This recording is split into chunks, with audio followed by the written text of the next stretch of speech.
საღამო მშვიდობის. მზათა ვარ თქვენი კითხვებისთვის. გოგი წულაძე გვეკითხება შიდა პოლიტიკურ მობილიზაციასთან და ოპოზიციის აქტივობასთან დაკავშირებით. როგორ შეაფასებთ, გვეუბნება რომ ოპოზიციამ პოლიტიკური სეზონი გახსნა და რამდენად შედეგიანი იქნება კიდევ ერთი გაერთიანება, თუმცა უკვე ნანახი გვაქვს რამდენიმე გაერთიანება როგორ დასრულდა მათი ბედიო. მე ჯერ ერთი მივესალმე და მივესალმები ნებისმიერ გაერთიანებას, იმიტომ რომ როგორც არაერთხელ ვთქვი და გავიმეორებ რამდენადაც საჭირო იქნება, სხვა გზა თუ არა ერთობისა ჩვენ არ გაგვაჩნია. იმიტომ რომ ეს არის ერთადერთი ძალა, რაც დაგვიტოვა და რაც გვაქვს ჩვენ ხალხს, საზოგადოებას, პარტიებს, პოლიტიკოსებს, არაპოლიტიკოსებს იმისთვის, რომ ეს ქვეყანა გადავარჩინოთ. მთავარი მიზანი რუსეთის და რუსული რეჟიმის არის სწორედ ის, რომ დაყოს ეს საზოგადოება და ამითი მისი უნარი რომ შეეწინამდეგოს რეალურად დაასუსტოს. ასე რომ ჩვენი ყველასი მიზანი უნდა იყოს გაერთიანება. გაერთიანება ნიშნავს, რომ ყველასთან უნდა იყოს, უნდა ელაპარაკებოდეს პირველ რიგში, ესმოდეს და კიდევ უფრო მნიშვნელოვანი და ეს არის ის პრინციპი, რომელზედაც დგას ეს ქვეყანა და რომელზედაც იდგა მისი ნებისმიერი მომენტი, როცა დამოუკიდებელი გახდა და როცა გაძლიერდა. ის რომ პირად ამბიციებზე, პარტიულ ამბიციებზე ზემოთ უნდა იდგას ქვეყანა. ჩვენ დღეს გვაქვს ეს ქვეყანა გადასარჩენი. არ არის იმის დრო, რომ რომელიმე პოლიტიკურმა პარტიამ იფიქროს თავის იდენტობაზე, თავის გაძლიერებაზე, თავის შემდგომ პროგრამაზე. ეს ყველაფერი აუცილებელი იქნება, ამისი დრო ნამდვილად მოვა და მაშინ იქნება ძალიან საჭირო, რომ ქვეყანას შევთავაზოთ ახალი ალტერნატივა, ალტერნატივები და ყველამ თავისი თავი გამოაჩინოს. მაგრამ დღეს არის ერთადერთი ამოცანა ამ ქვეყნისთვის, ეს არის ამ ქვეყნის გადარჩენა. თუ ვერ გადავარჩინეთ, არც ერთ პოლიტიკურ პარტიას არ ექნება მომავალი, არც ერთ გაერთიანებას პოლიტიკურ პარტიების, არც პირად რომელიმე პოლიტიკოსის მომავალს არ ექნება ადგილი. ჩვენი გადარჩენა, ქვეყნის გადარჩენა არის ჩვენი ყველასი დღეს მთავარი პასუხისგებლობა და ვალდებულება. ეს უნდა შევიგნოთ და ამისთვის ყველაფერი, რაც საჭირო არის, ყველაფერი უნდა დავთმოთ.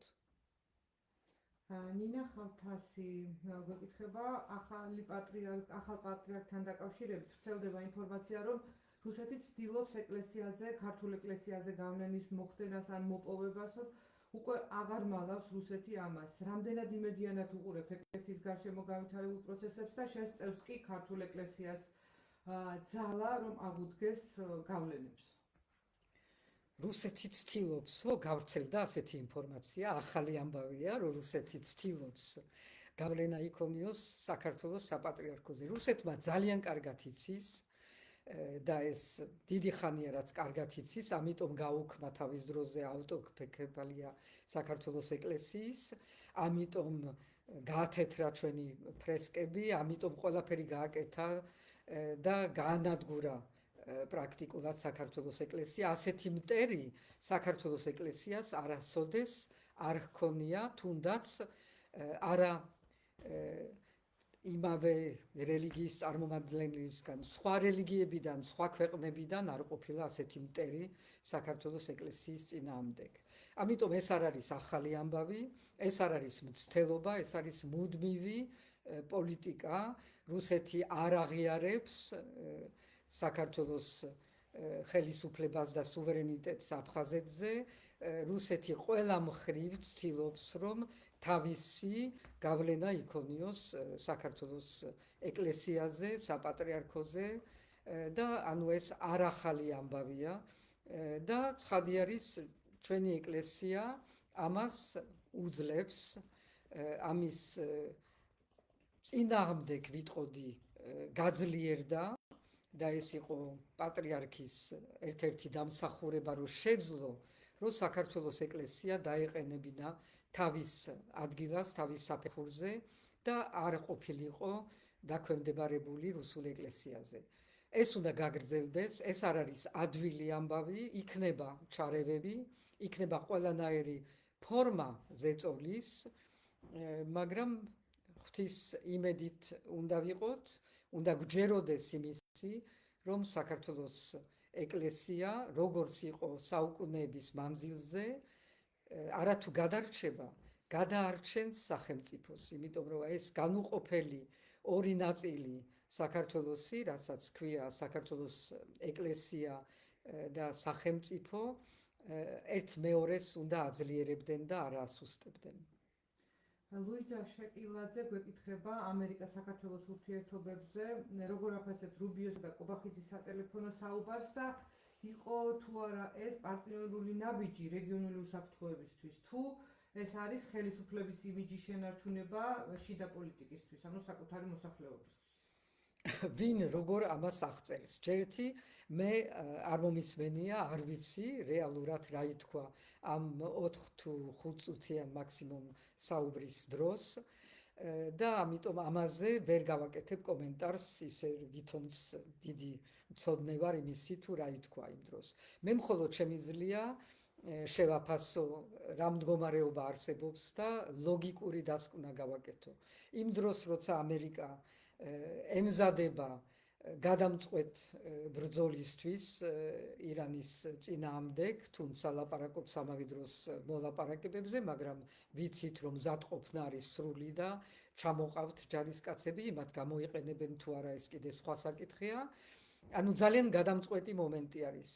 რუბიოს არც სალია არაფრისთვის და არავისთვის და მით უმეტეს არა იმ საქართველოსთვის, რომელთანაც არანაირი კავშირი არ აქვთ და არ ქონია არასოდეს არც ერთი საუბარი, იმისი დრო ნამდვილად არ აქვს, რომ დაუწყოს ახლა საუბარი კობახიძეს რა თემაზე, გარდა ის, რომ რაღაცა სათქმელი ქონდა სერიოზული, შეიძლება ეს იყოს ის, რომ აბა თქვენ სად ხართ, ვის მხარეს ხართ ბოლო-ბოლო, იქ დადიხართ თუ რჩებით ამ რეგიონში ამერიკის პარტნიორი თუ რუსეთის და ირანის პარტნიორი ხართ და ეს გვაინტერესებს და მხოლოდ ეს ჩვენ, ან შეიძლება რაღაცა კონკრეტული მოთხოვნა ყოფილიყო. არა თხოვნა, მოთხოვნა, როგორც იცის ამერიკას, რომ ჩვენ ეს დღეს გვჭირდება თქვენგან და ამითი გავიგებთ თქვენ სად ხართ. ამიტომ ძალიან მოკლე საუბარი და ამიტომ სირთულეები ქართული ოცნების მხრიდან თუ რა უნდა ეთქვათ, როგორ უნდა გაეპიარებინათ ეს მოკლე საუბარი, ისე რომ არ გამოეწვიათ ამერიკისგან რამე უხეში რეაგირება თავიანთ პიარზე. ასე რომ ძალიან ისე არიან გაუგებარ მდგომარეობაში და რეალურად ეს გაუგებარი მდგომარეობა ბევრად უფრო რთული არის, ვიდრე მხოლოდ ამ საუბარში შეიძლება გამოიკვეთა. იმიტომ რომ რეალურად დღეს საქართველო დგას პირდაპირ იმ არჩევანის წინაშე, რუსეთი და ირანი თუ ამერიკა და ევროპა. ნინო შარვაძე იგივე თემით არის რუბიოს ზარმა ქართული პოლიტიკის დღის წესრიგში გააქტიურა ირანის თება, შემოიტანა ამ ზარს მოჰყვა ირანის ელჩის განცხადება და თქვენი აზრით უკვე მოექცა საქართველოს გეოპოლიტიკური ზეწოლის ქვეშ თუ კიდე უფრო მეტ ზეწოლას უნდა ველოდოთ? არ ვიცი, ზეწოლა არის თუ არ არის ზეწოლა, ეს არის არჩევანი, რომელიც საქართველოს წინაშე დგას საუკუნეების მანძილზე. ჩვენ სადა ვართ და ვისთან ვართ ერთად? ცივილიზებულ სამყაროსთან, დასავლეთთან, დემოკრატიულ სამყაროსთან, ჩვენ ღირებულებებთან, ჩვენ თავისუფლებთან, თუ ვართ იმ ათხელში, რომლებიც არიან ჩვენ რეგიონში დღეს რაღაც გავლენის მქონე სახელმწიფოები, რომლებსაც არანაირი საქართველოს მიმართ კეთილმოსურვე არ არის და არ წარმოადგენს ჩვენ მოკავშირეს, ესე იგი რუსეთი ან ირანი. და ეს არჩევანი არსებობს და შეიძლება გამძაფრდა ეს არჩევანი, რადგანაც გამძაფრდა გეოპოლიტიკური სიტუაცია, დაძაბულობა და ომი ჩვენს რეგიონში თუ რეგიონის ირგვლივ. გიორგი სისაურის კითხვა ეხება ადამიანის უფლებათა ევროპულ სასამართლოს. ცნობილი გახდა, რომ უცხოეთის აგენტების კანონთან დაკავშირებით ევროპულმა სასამართლომ საქმის განხილვა დაიწყო. ახალგაზრდა იურისტებში ვარაუდობენ, რომ საქმე პრიორიტეტულ განხილვას დაექვემდებარება და როცა ასე ხდება ეს საკითხი, ეს უკვე აღარ არის ალბათ გვეკითხებიან ჩვენ იურიდიული საკითხი და უკვე პოლიტიკური მნიშვნელობა შეიძინა ამ სარჩელით, ამ საკითხს. ევროპის სასამართლო არ არის პოლიტიკური ორგანო, რომელიც არ იღებს პოლიტიკურ შეფასებებს რომელიმე საკითხზე და რომელიმე მის წინ წარდგენილ საქმეზე. ერთადერთი შეიძლება ითქვას, რომ ის რაოდენობა საქმეების, რაც მიიღო ბოლო პერიოდში და მიიღო საკმაოდ სწრაფად სტრასბურგის სასამართლო, იმისი მაჩვენებელია, რომ მათთვის დღევანდელი საქართველო გახდა პრიორიტეტული, იმიტომ რომ რაოდენობა საქმეების, რაც წარედგინა, მაჩვენებელი არის იმისი, რომ ცუდად არის სამართლებრივად სიტუაცია საქართველოში, რომ უფლებების მხრივ დაუცველი არის საქართველოს მოქალაქე, იმდენი საქმეები შედის და იმდენი მრავალ ფორმის სხვადასხვა საქმეები. და ამისი ამსახველი არის ის, რომ ააჩქარა ის პროცესი სტრასბურგის სასამართლომ, რომელიც ზოგადად თვეების და წლების მანძილზე გრძელდება და ჭიანურდება.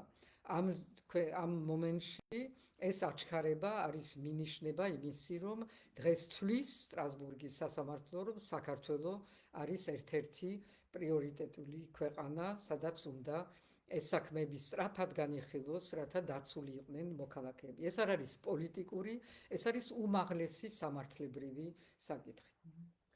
TikTok-ზე გვეკითხებიან, რატო უნდა ვიყოთ სულ ევროპის და ამერიკის დაკრულზე? გაგვაგებინეთ, აგვიხსენეთ. არ ვიცი რა დაკრულზე არის ლაპარაკი, იმიტომ რომ ამერიკის და ევროპის დაკრულზე ამ ხელისუფლებამ ყველაფერზე უარი თქვა და თქვა ისეთი შეფასებები და ისეთი ნარატივით, რომელიც თან შეურაცხყოფელი იყო იმ ქვეყნებისთვის, რომელმაც 30 წლის და მეტის მანძილზე მხოლოდ დახმარება გაუწიეს საქართველოს. ჩვენ თუ კი დღეს გვაქვს მეტნაკლებად განათლების სისტემა, მეტნაკლებად განვითარებული აგროსექტორი საქართველოში, მით უმეტეს კიდევ უფრო ჯანდაცვის სექტორი, ეს არის იმათი დახმარების შედეგი და ბევრი სხვა ინსტიტუციების მშენებლობა, რომელიც მე ჩვენი ხელით ამ ბოლო პერიოდში დავანგრიეთ. და თუ ვინმეს დაკრულზე დღეს საქართველო აიწყო, ეს არის რუსეთის დაკრულზე. არა მხოლოდ დაკრულზე, ჩვენ პირდაპირ ვკოპირებთ იმათ ერთის მხრივ კანონებს, მაგრამ არა მხოლოდ კანონებს, მთელი მიდგომა მოქალაქეს მიმართ, ქვეყნის მიმართ. მოდელი დღეს გახდა რუსეთი და რუსეთის ავტოკრატიული, ტოტალიტარული და უფრო ტოტალიტარული რეჟიმი. დღეს სწორედ მესმოდა ერთ ადგილას ვიყავი და მოქალაქეების საუბარი მათ ოჯახებთან საუბრებზე რუსეთში ვინც არიან დარჩენილები და თუ რამდენად დღეს შეუძლებელია ღია საუბარი საქართველოს და მოსკოვის შორის, თუნდაც ოჯახური, მხოლოდ ისეთი ძალიან უმტკივნეულ თემები შეიძლება ინტერნეტი პრაქტიკულად გათიშული არის და ეს არის ის მოდელი, რომელიც ჩვენს ნელ-ნელა ჩვენთანაც შემოდის. საზოგადოების დაყოფა და დაგსაქსვა იმისთვის, რომ საზოგადოება გახდეს ურეაქციო, მონობის დანერგვა, ეს ყველაფერი არის რუსული მოდელი და ეს არ არის მოდელი, რომელიც სადღაც იბადება რომელიმე ამ ჩვენ პარლამენტარების თუ მთავრობის წევრების ტვინებში, თუ სადმე არის ასეთი რამ.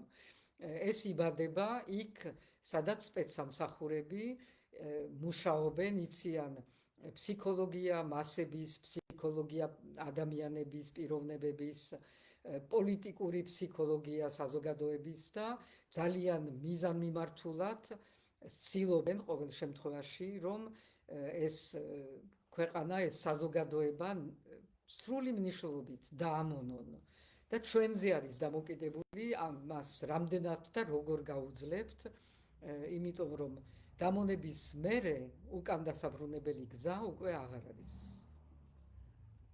მამედოვი გვეკითხება TikTok-ზე, როგორ წარმოგიდგენიათ საქართველოს როლი რეგიონში არსებული ახალი გეოპოლიტიკური რეალობის გათვალისწინებით? საქართველოს არანაირი როლი არ აქვს და ვერ ექნება ამ რეჟიმის პირობებში. იმიტომ რომ ქვეყანა, რომელიც შიგნით არ არის შეკრული, რომელსაც არ აყავს თავისი ხელმძღვანელობა, რომელიც თავის ქვეყნის ინტერესებზე ზრუნავს და აყენებს ამ ქვეყნის ინტერესებს იმ სწორედ გეოპოლიტიკურ გარემოში და შეუძლია რომ ელაპარაკოს თავის პარტნიორებს თუ თავის მეზობლებს, ასეთი ხელისუფლება საქართველოს დღეს არ გააჩნია.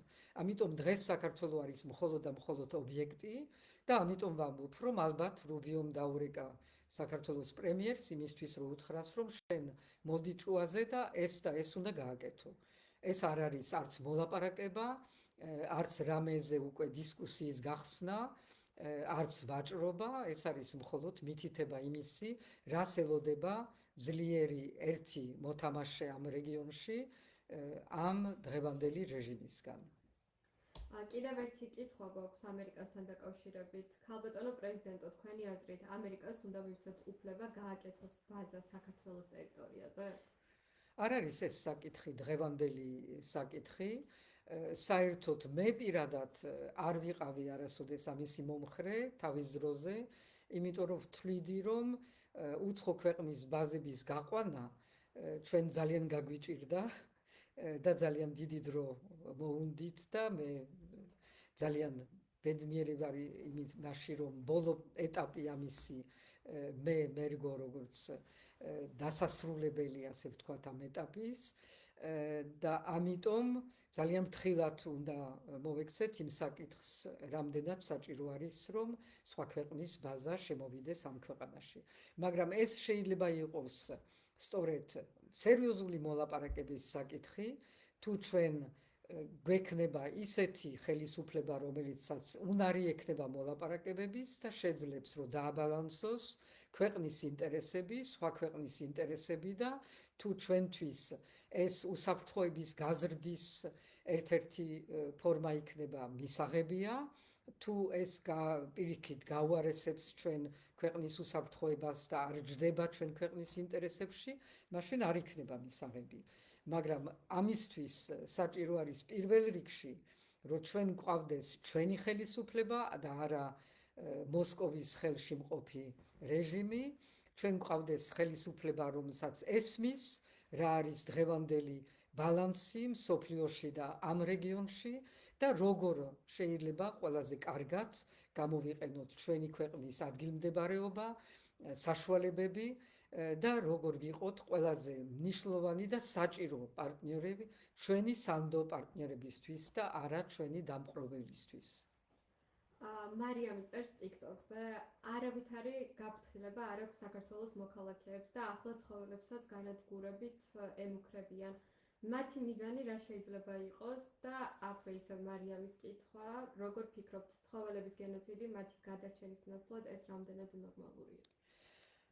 საერთოდ ჯერთი მე არ ვიცი ამ საკითხზე, ბოლომდე ვერ გავარკვიე რა ხდება და მინდა რომ ცოტა უფრო გავარკვიო ამ საკითხში, ყველა მიცის ჩემი დამოკიდებულება ძაღლების მიმართ და რამდენად ვთვლი, რომ ეს არის ერთ-ერთი ნიშანი ცივილიზებული ქვეყნის და ცივილიზებული ადამიანის, ასე რომ ამაზე ორი აზრი არ არის, მაგრამ ჯერ უნდა ბოლომდე გავერკვიოთ თუ რა ხდება, მაგრამ ზოგადად და ეს არის ერთ-ერთი მაგალითი ამისი.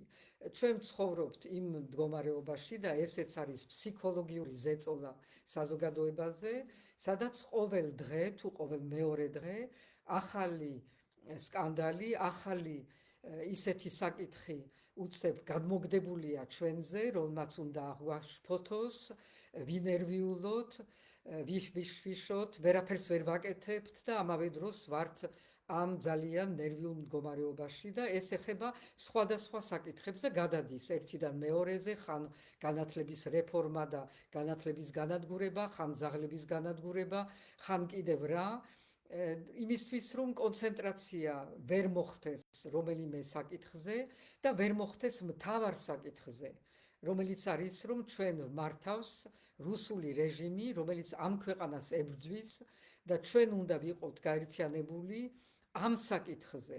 არ შეიძლება რომ გაიფანტოს ყურადღება ყველაფერზე, იმიტომ რომ გჭირდება მობილიზაცია და კონცენტრაცია იმაზე თუ როგორ გადავარჩინოთ ეს ქვეყანა, თავისუფლება, დამოუკიდებლობა ამ რუსული რეჟიმისგან. ჩვენ სხვა ამოცანა დღეს სამწუხაროდ ვერ გვექნება.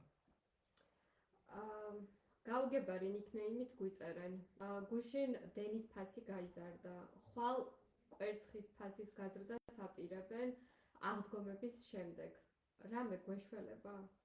ესეც ხო იგივე სტრატეგიის თუ ტაქტიკის ნაწილი არის, რომ საზოგადოებაში ყოველ დღე გააჩინონ ახალი ისეთი მძიმე საკითხი, ანუ ენერგეტიკის ფასების ზრდა არის ნამდვილად ჩვენი ქვეყნის ოჯახების უმრავლესობისთვის, ყველასთვის, ჩემთვისაც პირადად, თქვენთვის, ყველასთვის ძალიან მძიმე, იმიტომ რომ თავისთავად ეს არის 30%-ის ზრდა ტარიფის, რაც ნებისმიერ ქვეყანაში იქნებოდა ძალიან დიდი რეაქციების საფუძველი და ამავე დროს ძალიან კარგად ვიცით და ესეც არის მოცემულობა ყველგან, სადაც იზრდება დენის ტარიფი, იქ იზრდება ყველაფერი დანარჩენი, რაც არის დენზე დამოკიდებული და ეს პრაქტიკულად ყველა პროდუქტებს ეხება. ამიტომ ეს არის ძალიან სერიოზული, ამ დროს ვართ ყველანი უძლურნი, იმიტომ რომ არავინ არ აყვავს, არც პარლამენტში, რომელიც ჩვენ ხმას იქ მიიტანს და ამ პროტესტს მიიტანს. ჩვენ ვდგევართ ისედაც ქუჩაში 487 დღეა და ამასაც არ გამოყავს არანაირი შედეგი ჯერჯერობით ამ კუთხით რომ რამე შეაცვლევინო ამ რეჟიმს თავისი ან გადაწყვეტილებებიდან ან არარსებული პოლიტიკიდან. ჩვენ ვიცით რომ ამ დენის ფასის გაზრდა მიბმული არის იმ კორუფციასთან, რომელიც არსებობს ქვეყანაში, რომელიც ამ იგივე კრიპტოვალუტაზე არის მიბმული, რომ ვიღაცეებს აქვთ თურმე უფლება, რომ უფასოდ ისარგებლონ დენით და ძალიან დიდი რაოდენობით ხარჯონ დენი ამ კრიპტოვალუტაზე, რომელიც მხოლოდ მათ სარგებლობს და მათი სარგებელია. ესაც არის წარმოუდგენელი, არც ერთ ქვეყანაში ეს არ ხდება. არც ერთი კი გვეუბნებიან, რომ ქვეყანაში ეკონომიკა დუხს და გადადუხს, უკვე რამდენი წელია ამას გვეუბნებიან და ეხლაც რაღაცა ციფრებს ავრცელებენ, თუ რამდენად გაიზარდა საქართველოს ეკონომიკა, მაგრამ თუ იზრდება ეკონომიკა ნორმალურ ქვეყანაში და სახელმწიფოში, ეს იმისთვის, რომ ინვესტიცია გაიზარდოს სახელმწიფოს მხრიდან იმ სექტორებში, რომელიც არის სახელმწიფოსთვის აუცილებელი და მათ შორის დღეს მაგალითად ენერგეტიკა. ყველა ქვეყნებისთვის და კიდევ უფრო ამ ომის ფონზე, რაც დღეს ტარდება ჩვენს გვერდით, ენერგეტიკა კიდევ უფრო და უფრო მნიშვნელოვანი არის და ჩვენ ვართ ქვეყანა, სადაც ელექტროენერგეტიკა არსებობს, ესები არსებობს და შეიძლება მეტიც ყოფილიყო, თუ ამაზე იქნებოდა სერიოზული პოლიტიკა ხელისუფლების არა კორუმპირებული და არა კორუფციისკენ მიმართული, არამედ სერიოზული, ჩვენ გვყავდა უსერიოზულესი პარტნიორი და მოკავშირე ამ დარგში, ეს იყო სამხრეთ კორეა, რომელიც ძალიან მონდომებული იყო, რომ აქ აეშენებინა და ამ ქვეყანაზე უფრო ტექნოლოგიურად მზად და წინწაწეული ალბათ ცოტა არის, რომელიც ყველაფერს უფრთხილება გარემოს დაცვას და ტექნოლოგიურად უზრუნველყოფას ყველაფრის, რაც უსაფრთხოებას ეხება. და ეს ყველაფერი გაუშვით ხელიდან და ამავე დროს მიდის ძალიან ძლიერი კორუფცია სხვა კუთხით დაკავშირებული ამ ენერგეტიკასთან. არაფერი არ კეთდება იმისთვის, რომ ინვესტიცია ჩაიდოს ქსელის განახლებაში. არც გადამწველ ხაზებისთვის, არც შიდა ქსელის, არც ასევე არანაირი ზომა არ არის მიღებული იმისთვის, რომ მოქალაქეები რაღაც შეღავათებით ისარგებლონ და გადავიდნენ მზის ბატარეებზე და შესაძლებლობა მიეცეთ, რომ მათ დაუბრუნონ ქვეყანას და ენერგოქსელს, დაუბრუნონ ის ენერგეტიკა, რასაც გამოიმუშავებენ, რაც არის ყველა სხვა ნორმალურ განვითარებულ ქვეყანაში უკვე მოდელი, რითაც მოქალაქეც იმუშავებს თავის დენს, თავისთვის და შემდეგ კოლექტიურ სარგებლობისთვის. ეს ყველაფერი არის, რასაც ქვია ქვეყანაში პოლიტიკა. როცა არსებობს ხელისუფლება, რომელიც ზრუნავს თავის მოსახლეობაზე, ზრუნავს განვითარებაზე და არა მხოლოდ თავისი საკუთარი ჯიბეების გამსხვილებაზე და რუსეთის ინსტრუქციების შესრულებაზე.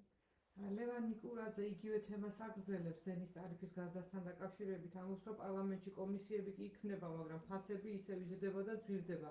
როგორ გაუძლებს მოსახლეობა ამ წნეხსო და გვეკითხება ჩვენ, რომ რატო არ გამოდის ამ სოციალურ საკითხებზე ხალხი გარეთ ნებისმიერ სხვა ქვეყანაში ახლა ყველა ქუჩაში იქნებოდა, რატომ არ უყვართ ქართველებს სოციალური პროტესტი? იმიტომ რომ ამ ქვეყანაში არ არის მხოლოდ სოციალური პროტესტი, ეს ყველაფერი არის გადაბმული. ეს ყველაფერი არის იმის ბრალი, რომ ჩვენ გვყავს არა ქართული ხელისუფლება, ქართული ინტერესებით დაინტერესებული, არამედ გვყავს რუსული რეჟიმი. ამიტომ ცალკე სოციალური საკითხი, ცალკე ფასები, ცალკე რომელიმე ეკონომიკური საკითხი არ არსებობს. ეს არის ერთი დიდი მთელი, სადაც ჩვენ ვხედავთ, რომ რაღაცა ჯგუფი ადამიანების დაეუფლა ამ ქვეყანას, ჩაიგდო ხელში სადავეები, ჩაიგდო ხელში რუსეთის სასარგებლოდ გეოპოლიტიკურად და თავის ჯიბეს სასარგებლოდ შიდა პოლიტიკურად, ასე ვთქვათ. ამიტომ აქ რომელიმე ცალკეული გამოსვლა არაფერს არ მიაღწევს და არაფერს არ ნიშნავს. გამოსვლები სოციალური, ეკონომიკური, სხვადასხვა კონკრეტულ საკითხებზე მნიშვნელოვანი არის იმ ქვეყნებში, სადაც არსებობს რაღაცა დემოკრატიული სისტემა, სადაც ხელისუფლება ზრუნავს თავის შემდგომ არჩევნებზე, რომელიც დაინტერესებული არის, რომ არ გადაიმტეროს მთელი მოსახლეობა და ამდენად უსმენს, ყურს ადევნებს იმას, თუ სად არის უკმაყოფილება ხალხში და რამდენად შეუძლია ყველაფერი, არც ერთ ხელისუფლებას არ შეუძლია, მაგრამ რამდენად შეუძლია რომელიმე მოთხოვნა დააკმაყოფილოს და ასეთი მდგომარეობა როცა არის, მაშინ გამართლებული არის ეს სოციალური პროტესტი, იმიტომ რაღაცას მიზანი გაქვს და მიზანსაც მიაღწევს. ჩვენ ვხედავთ პირიქით, რომ ეს მაღაროელები გამოდიან ამდენი უკვე წელი არის, ისე რომ არანაირი არც შედეგი, არც თვალის დახამხამება არაფერი არ ხდება ხელისუფლებაში, იმიტომ რომ მათი ინტერესი არ არის, რომ ვინმეს რომელიმე ნაწილს ამ საზოგადოების ან მოусმინონ, ან დააკმაყოფილონ მათი ელემენტალური მოთხოვნები. ევროპას თუ ვუნდივართ, რატომ არ გვიღებს ევროკავშირი კარებს, თუ მარტო ჩვენი მიწები აინტერესებთ? მიწები აინტერესებთ დღეს ერთ მხრივ რუსებს, მეორეს მხრივ შეიძლება არაბებს, მაგრამ ეს უფრო ისეთი შეთანხმება არის, რომელიც ალბათ კიდევ ერთხელ ამსხვილებს ზოგიერთ ჯიბეებს, ვიდრე მხოლოდ არაბების ინტერესები. ევროპელები, მე არ ვიცი, არ გამიგია არსად, რომ რომელიმე ევროპელი აქაურ მიწებს ეუფლებოდეს, მე გამიგია ევროპიდან დახმარება და დახმარება, ინსტიტუციური დახმარება, დემოკრატიული გზისკენ მიმავალი სახელმწიფოს მშენებლობა და ესეც დახმარება განათლების სფეროში და ჩვენ ძალიან ბევრი და ძალიან კარგად ვისარგებლეთ სწორედ ერასმუსის პროგრამებით და სხვადასხვა გაცვლითი სხვა პროგრამებით კიდევ, რასაც დღეს პრაქტიკულად გვიკეტავს ამ გზას ახალი განათლების რეფორმა და ეს ისე გაიარა, რომ ვითომც ვერ ვამჩნევთ, მაგრამ ამის შედეგებსაც ვიმკით ცოტა ხანში. ეს არის ევროპა. და დანარჩენი არის რუსული პროპაგანდა, პირდაპირ გადმოტანილი აქა რუსული ტერმინებით, რუსული ნარატივით და ვისაც ეს მოსწონს, მოსკოვის გზა ხსნილია და მალე მე მგონი რუსული უნივერსიტეტების გზაც ხსნილი იქნება. TikTok-ის კომენტარებში გამოიყო ორი ფლანგი. ერთი ნაწილი ფიქრობს, რომ მშვიდობიან პროტესტს შედეგი არ მოაქვს და მეორე ნაწილი ფიქრობს, რომ შედეგიანია. და ამის შესახებ კამათობენ. საკამათო ყოველთვის გვაქვს ჩვენ ვიცით, ორად გაყოფა ძალიან მოგწონს და ამაში ვართ ძალიან მაგრები. ფაქტი არის, რომ მშვიდობიანი პროტესტი არის, მხნეთ არის, უძლებს ყველაფერს, არა მხოლოდ ქუჩაში და ძალიან მნიშვნელოვანი არის ის, რაც ქუჩაში არის მაჩვენებელი ყველასთვის, შიგნით და გარეთ, თუნდაც იმ ადამიანებისთვის, რომელიც არ გამოდიან სხვადასხვა მიზეზების გამო და მე არ მინდა არავის დამუნათება, ვინც არ გამოდის, აქვს ძალიან ბევრი მიზეზი, მაგრამ რო უყურებს ამ პროტესტს ქუჩაში, მასაც იმედი ეძლევა და ისიც უყურებს ამას, როგორც თავისი გამხნევას. მეორეს მხრივ, გარეთ ამას აქვს ძალიან დიდი მნიშვნელობა, იმიტომ რომ თუ არა ეს პროტესტი, მშვიდობიანი პროტესტი, ჩვენ უკვე აღარ ვიქნებოდით თემა თუნდაც საერთაშორისო არენაზე. ამიტომ ამისთვის ძალიან დიდი მადლობა. მეორე პროტესტი არის არანაკლებად მშვიდობიანი და კიდევ უფრო მაჩვენებელი გამძლეობის და ეს არის იმათი გამძლეობა, რომლებიც დღეს არიან ციხეში, უკვე ნაწილი თითქმის 18 თვე სრულდება, მზია ამაღლობელი, ელენე ხოშტარია, სინდისის პატიმრები, ბიჭები, ეს ადამიანები, რომლებიც არაფრის გულისთვის და პოლიტიკური სხვა პატიმრები, არაფრის გულისთვის არ იცვლიან თავიანთ მიზანს, არ მიდიან არანაირ გარიგებაზე, არ თმობენ თავიანთ პრინციპებს, ეს არის ხვალინდელი საქართველოს მომავალი. ესენი ქმნიან ხვალინდელ საქართველოს, ამიტომ ეს არათუ გამართლებული, ეს არის იმპერატივი ჩვენთვის, თუ ჩვენ ვხედავთ, რომ ხვალ საქართველოს მომავალი გააჩნია. არამშვიდობიან პროტესტს, რას ვეძახით, არ ვიცი, ცხადი არის, რომ 4 ოქტომბერი იყო ხელისუფლების მიერ გამოგდებული ვითომც არამშვიდობიანი პროტესტი, სცენარი, რომელიც ტიპიურად არის რუსული სცენარი, იმისთვის, რომ ჩაეხრჩო სამომავლოდ სწორედ რამე სპონტანური აფეთქების გზები.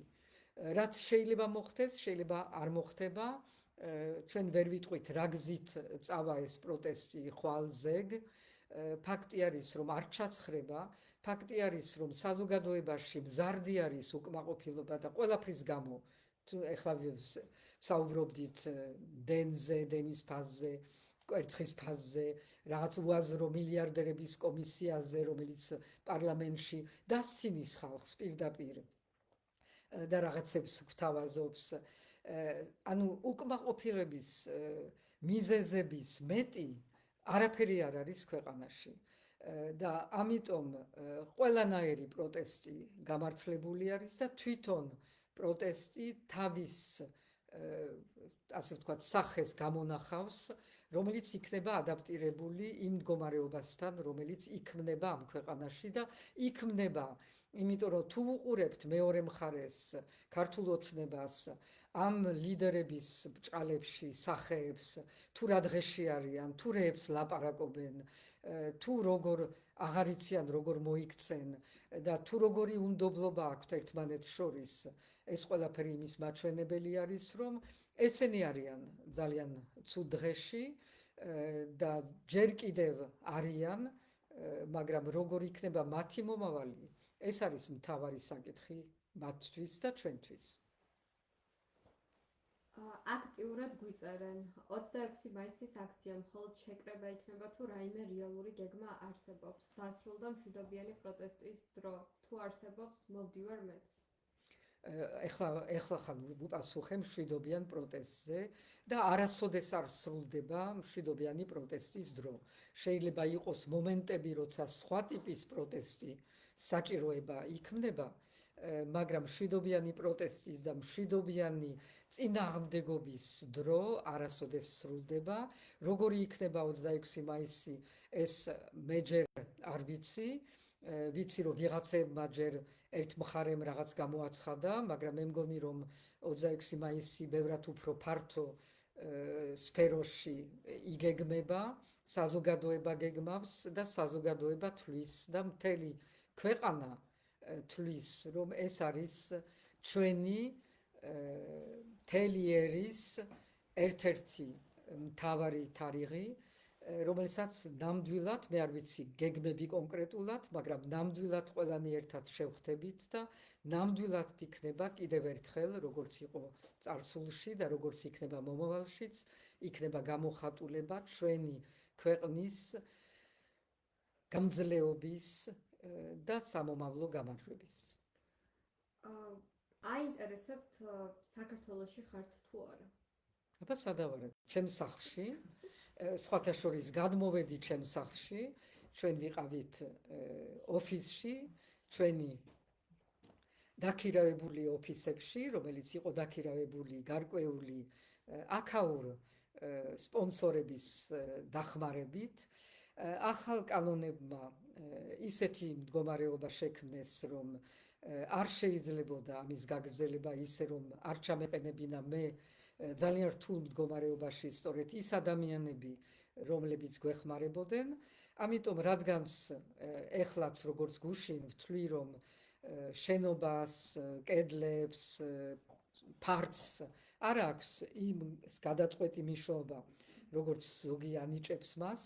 გადავწყვიტე, რომ გადმოვსულიყავით მე და ჩემი ჯგუფი, გადმოვსულიყავით ჩემს სახლში, სადაც ვაგრძელებთ იგივე საქმიანობას, სადაც ვღებულობ ყველა ჩვენი საზოგადოების სხვადასხვა წარმომადგენლებს, ელჩებს, დღესაც შევხვდი ჩეხეთის ელჩს და უცხოელებს, რომლებიც ჩამოდიან. ეს საქმიანობა და ეს ბრძოლა გრძელდება აქა, როგორც გაგრძელდება ნებისმიერ ადგილას, მაგრამ ვარ აქა, თბილისში, სოლოლაკში და აქედან გესალმებით ყველას. დღეისათვის სულ ეს იყო კითხვები. დიდი მადლობა.